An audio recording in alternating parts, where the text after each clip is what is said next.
So this was supposed to be a movie review, but it's not going to end up being that. It's really just a discussion on a particular topic. Yesterday, I had heard that the Daily Wire was going to be releasing its feature film Shut-In on YouTube for free. It was going to premiere last night at 9 p.m. And I was like, oh, dude, that's awesome. I mean, I didn't find out about it until later at night. So I'm like, all right, when I wake up in the morning, I'll check it out. So I go to check it out, and it says buy for $19.99 or rent for $5.99. And I'm like, oh, I thought it was free.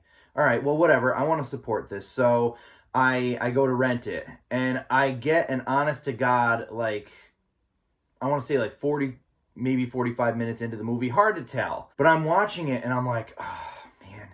Like, I wanted to like this film. I, like, really, really, really wanted to like this film.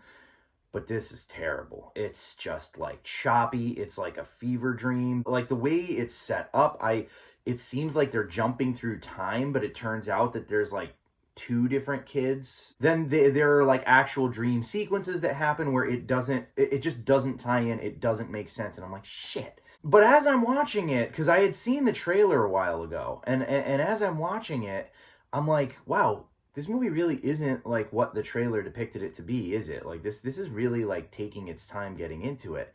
And I'm like, and I'm just looking shit up, and I'm like, what the hell? And I'm like, wait. And I shut it off. It's the wrong goddamn movie. It was this movie Shut-In from 2016, which, by the way, I mean, based on what I saw, was an absolute piece of garbage. How they got Naomi Watts, Oliver Platt, frickin' Jonathan from Stranger Things. A garbage movie. But that's not the movie that I was looking to see. So, I try to look it up, and all I can find is the Shut-In trailer for the Daily Wire. And then I happen upon something that says you can get to it on the Daily Wire page. So I go to the Daily Wire page, and all I see is like some trailers and behind the scenes shit. So I don't know if it like was just a one-time premiere last night. If that's the case, it's a bummer, but I've not been able to watch it. And I really want to, because it's directed by DJ Caruso, the guy who directed Disturbia, who, by the way, is from Norwalk, Connecticut. It's also got like Vincent Gallo in it, which I think is pretty funny because he's the dude who Chloe Sevigny totally like sucked his dick in the movie that he wrote and directed. A bitch got played. But anyways, he's apparently been like blacklisted from Hollywood for having the audacity to be a Trump supporter. So yeah, it dropped last night. I wasn't able to watch it.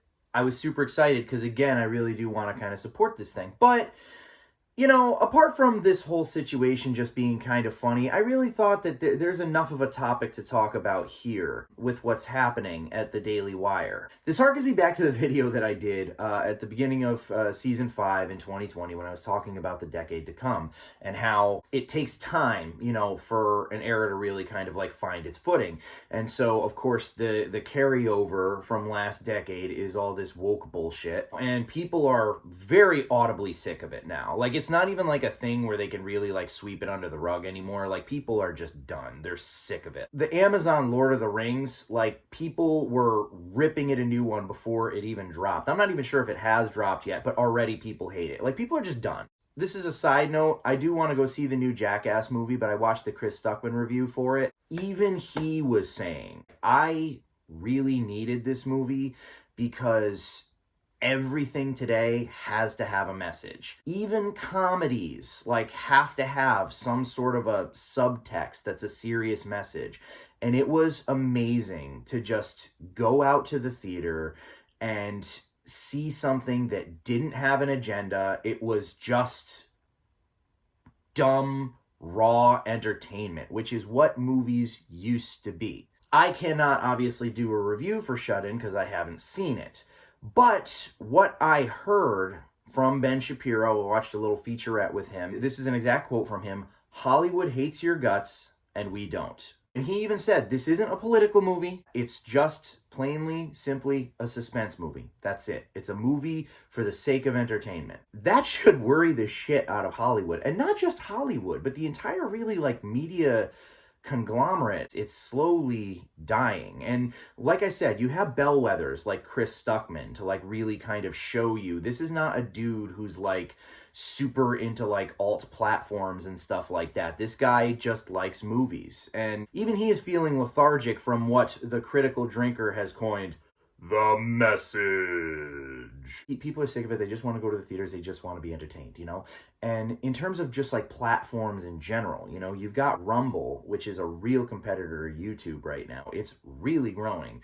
After the whole bullshit with Joe Rogan on Spotify, they offered him $100 million to join their platform over the course of 4 years. But still, they were like, come join us. And you know what? They have the capital to do that now. Twitter is bleeding people. Getter is gaining people. My whole point is cinema and theaters and the way movies are made and the whole like monopoly that these idiots have, it's crumbling. I don't know if this movie is good, but my point is they have the capital to make movies and they're starting to get actors. And there are even some actors here and there who are like starting to kind of like, no, this is bullshit, or no, I stand with this, or they're starting to grow some balls. And that's going to be like the snowball effect. A couple people are going to, you know, speak up, speak out, and then eventually it's going to get to the point where people aren't afraid anymore because they're like, no, there's like, I'm not alone. There's a lot of people who feel this way. And much like Twitter, you're going to see Hollywood start to bleed actors, and they're going to go over to a place like the Daily Wire. It might not be the Daily Wire, but it will be an alt establishment that they'll go to, because cancel culture does not stop. All these idiots calling for people's blood here and there for something that they said or did freaking 15 years ago. And then people get pissed off at them and find out that they did something screwed up. They were in blackface at a Halloween party or something like that. It's like that, like, let he who is without sin cast the first stone. But the thing is, cancel culture will eventually eat itself. And nobody's learning from it. They're just like ramming their head against the same brick wall. Like the Oscars are at an all-time low with their ratings. Nobody gives a shit anymore. Hollywood has already openly said that the standards for the Oscars are no longer about good storytelling. It's about diversity. It's about how much representation you can put in a movie. Movies that are historical pieces like Dunkirk that takes place on, you know, like the English Channel during World War II, littered with white people. It's like, even though that's historically accurate, that can't count anymore. It can't be considered because it doesn't have any representation. I mean, like, that's sick. Apart from being sick and divisive, it's stupid. You're gonna really see this shit start to grow. And I said in that first video of season 5, I said, we're not out of the woods yet. It's going to take a couple of years, but you're going to start to see the change, and you're starting to see it big time. And it's only going to pick up from here. But yeah, man, if I were Hollywood, I'd be scared and I'd clean up my act, but I'm not Hollywood and they're not me. So that's all she wrote.